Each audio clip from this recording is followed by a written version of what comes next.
16వ అధ్యాయం 16వ వచనాన్ని సమయంలో మనం ధ్యానించుకుందాం. చదువుదాం. ఏటికి 3 మార్లు అనగా పొంగని రొట్టెల పండుగలలోను, వారముల పండుగలోను, పర్ణశాల పండుగలలోను నీ దేవుడైన యెహోవా ఏర్పరచుకొను స్థలమున నీవు మగవారందరూ ఆయన సన్నిధికి కనబడేది. ఇంకొక భాగాన్ని ద్వితీయోపదేశ కాండం 31వ అధ్యాయం 10 నుండి 12వ వచనాల వరకు మనం చదువుతున్నాం.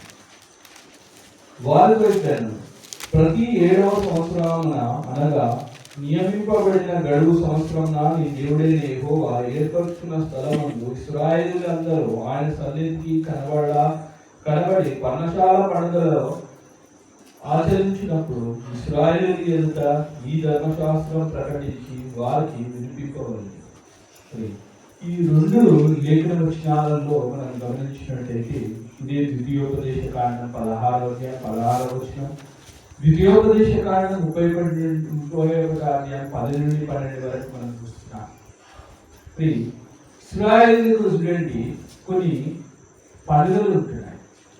అవి ఏంటంటే మరి దేవుని యొక్క పరిశుద్ధ గ్రంథంలో చూస్తే పొంగని రొట్టెల పండుగలు, మరి అంతేకాకుండా పర్ణశాల పండుగలు అంటే గుడారాల పండుగలు, ఇవి ఎంతో ముఖ్యమైనట్టున్నాయి.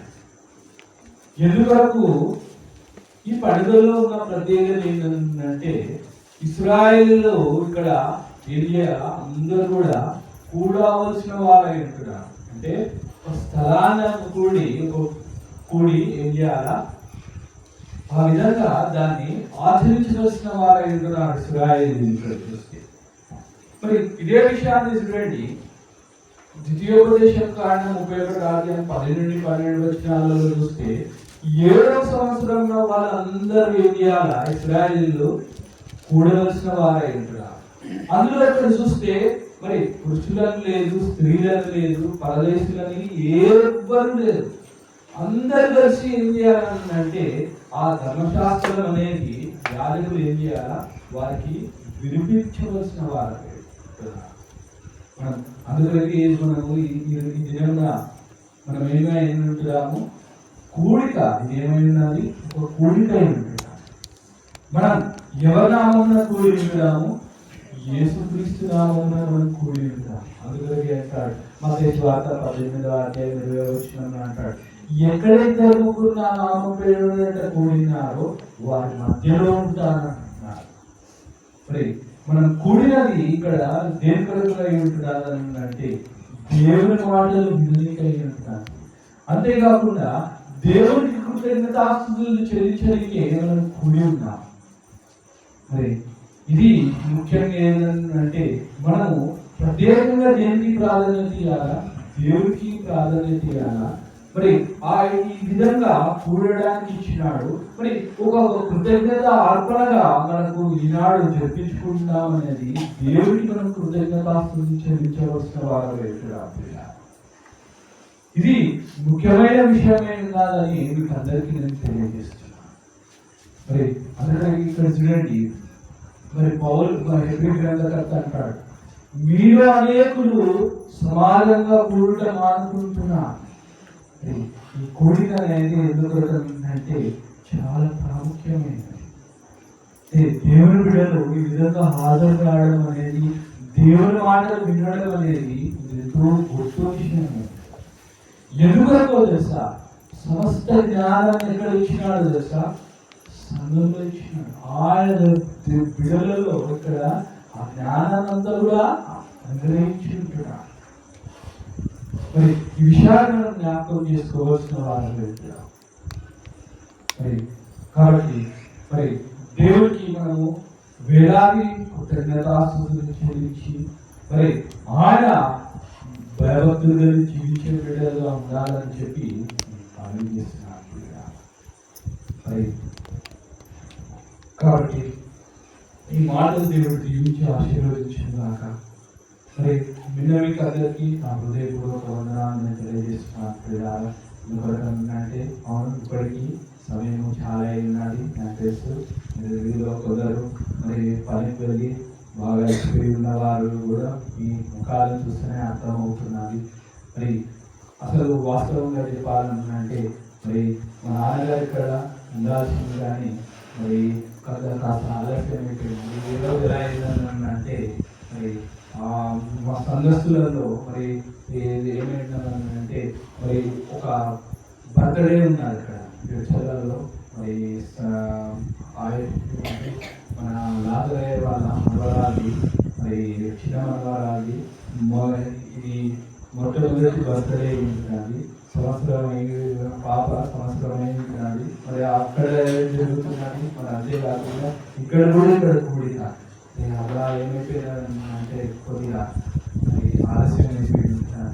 మరి ఆయన కానీ మీరు మంచిగా వేసి ఉంటున్నారు. మరి దేవుని యొక్క వాక్యం ఎంతో శ్రద్ధతో విన్నారు కాబట్టి నా హృదయపూర్వక వందనాలను తెలియజేస్తున్నా.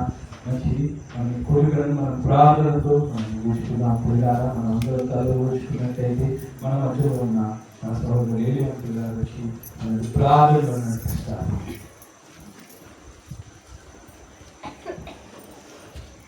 ప్రార్థన చేస్తున్నాం. మహోన్నతుడా, మహాగణుడా, పరిశుద్ధుడు పరిశుద్ధుడ నిత్య మృతుల చేత పొగడబడుతున్నా మా ప్రియ పరలోకపు తండ్రి, మీ పరిశుద్ధమైన నామాన్ని బట్టి మీకు వందనములు చెల్లించుకుంటున్నాను నాయన. ఈ రాత్రి కాలమందు ఎందులోనైనా మీ దీన దాసునైనా వాక్యాన్ని అందించుకుంటున్నాను. మొట్టమొదటి రాజరత్నయ్య గారు, రెండవదిగా స్వామిరయ్య గారు వర్తమానాన్ని మాకు అందించి ఉంటున్నారు ఆయన. మా జీవితానికి కావాల్సినటువంటి వాక్య భాగాలు పరిశుద్ధ గ్రంథంలో మా కొరకు రాసి ఉంచినందుకు మీకు వందనాలు చెల్లించుకుంటున్నాం. ఈ రాసులను ఏర్పాటు చేసుకొని ఈ విధంగానైనా వచ్చినటువంటి ప్రజలకు, కుటుంబస్తులకు, బంధువులకు, స్నేహితులకు, రక్త సంబంధికులకు అందరికీనైనా మీ వాక్య భాగాలు వినిపించడానికి మీరు ఇచ్చిన సమయాన్ని బట్టి మీకు వందనాలు. మా ప్రియులందరినైనా ఉత్తమమైనటువంటి పనిలో కూర్చొని ఉన్నారు నాయన. మా తమ పనిలో లేకుండా మరేమో పనిలో ఉత్తమమైనటువంటి పనిలో కూర్చొని ఉన్నారు. మీకు వందనాలు చెల్లించుకుంటున్నాను నాయన. వాక్యం విత్తబడినటువంటి వాక్యం ఎంతమంది హృదయాల్లో ఫలించబోతుందో మాకు తెలియదు, కానీ ఆయన మీ రాసులు విత్తినటువంటి విత్తనాలు మంచి నెలలో పడి ఫలించేటటువంటి విత్తనాలుగా బహుగా మీరు ఆశీర్వదించమని ప్రార్థిస్తూ ఉన్నాం ఆయన. ఇక్కడ త్రోపక్క పడేటటువంటి విత్తనాలుగా కాకుండా, ముళ్ళ కంచెలో పడేటటువంటి విత్తనాలుగా కాకుండా, రాతి నెలలో పడేటటువంటి విత్తనాలుగా కాకుండా, మంచి నెలలో పడి ఫలించే విత్తనాలుగా మీరు ఆశీర్వదించమని ప్రార్థిస్తూ ఉన్నాం. చక్కటి పాటల ద్వారా నాయన మాయమపరిచిన చిన్న బిడ్డలు బట్టి, యవన బిడ్డలు బట్టి, సంఘమంతటిని బట్టి మీకు వందనాలు చెల్లించుకుంటున్నాం. అహరోనయ్య గారు వారి కుటుంబం ఆయన ఈ విధంగా ఆనాడు కొర్నేలు గారు తన కుటుంబంతో పాటు ఏ విధంగా అయితే సువార్తను ప్రకటించారో, వాక్యాన్ని ప్రకటించారో, అలాగనే నెట్టిన అహరోన్ గారి కుటుంబం ఆయన ఎంతమందికి వర్తమానాన్ని అందించడానికి మీరు ఏర్పాటు చేసుకున్న సాధనంగా ఉన్నందుకు మీకు వందనాలు చెల్లించుకుంటున్నాం. మా ప్రియుల అహరోన్ గారిని దీర్ఘాయుష్ చేతనైనా మీరు నింపి ఉంచినందుకు మీకు వందనాలు చెల్లిస్తున్నాం. వారి గర్భవాసాన్ని ఇచ్చినటువంటి కుమారులను, కుమార్తెలను, మానవులను, మనరాలను సమస్తము ఆయన వారి బంధువులను, వంశవృక్షాలను సమస్తము ఆయన మీరు దీవించి ఆశీర్వదించండి. ఈ గ్రామంలో ఉన్నటువంటి పెద్దలందరూ హృదయాపంతో నిలుకొని ఉన్నటువంటి ప్రతి ఒక్కరూ వారి కుటుంబంలో ఉన్నటువంటి ప్రేమానురాగాలు పంచుతూ, సత్యాన్ని ప్రకటిస్తూ, పిల్లల్ని, యవన బిడ్డల్ని పెంచుతూ ఉంటుండగా, సత్యవంతులు వారిని ప్రతిష్ఠింప చేస్తూ ఉంటుండగా నైనా మీరు తోడుగా ఉండి ఆ బిడ్డలను బహుగా వాడబడడానికి మీరు కృప చూపించి సహాయం చేయమని ప్రార్థిస్తూ ఉన్నాం. అల్పుని, అయోగ్యుని, అందుకు పనికిరాని వాడిని అయినప్పటికీ ఈ పనిలో ఉంచుకొని నడిపిస్తున్నందుకు వందనాలు చెల్లించుకుంటున్నాం. ఆ ప్రయాణంలో మీరు తోడుగా ఉన్నందుకు వందనాలు. ఆయన మళ్ళీ ఈ కార్యక్రమం అనంతరం తిరిగి ప్రయాణమే వెళుతూ ఉంటుండగా నైనా క్షేమంగా చేరాల్సినటువంటి గమ్యస్థానానికి చేరడానికి, అలాగనే విడిచి వెళ్తున్నటువంటి కుటుంబాలన్నిటినీ మీ కాపులలో, మీ భద్రతలో వచ్చి కాపాడమని ప్రార్థిస్తూ, ఈ మానవులు మీ కుమారుడు, మా ప్రాణరక్షకుడు, మాకై మరణం పొంది సమాధి చేయబడి తిరిగి లేచిన నజరేయుడైన యేసుక్రీస్తు అతి పరిశుద్ధమైన నామంలో బ్రతిమాలి అడిగి వేడుకొని ప్రార్థించుచున్నాము తండ్రి. ఆమేన్. మన తండ్రి ప్రేమ, ప్రభు అయిన యేసుక్రీస్తు కృప, పరిశుద్ధాత్మ సహవాసం ఇక్కడ ఉన్న మనకు, ఆయన బిడ్డలకు ప్రత్యేకించి ఆరోన్ కుటుంబము ఇప్పుడు ఎల్లప్పుడూ సదాకాలం తోడేందు నడిపించుగాక. ఆమేన్. మరి ఆరోన్ అయ్య గారు వచ్చి మరి ఓట్ ఆఫ్ థ్యాంక్స్ మరి కూడెక్కలకు హాజరైన వారు గురించి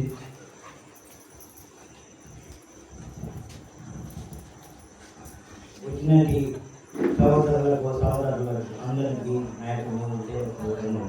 చేస్తున్నాను. మీరందరూ ఎన్నో సంతోషపడుతున్నాము. కాబట్టి మీరందరికీ ప్రారంభించడం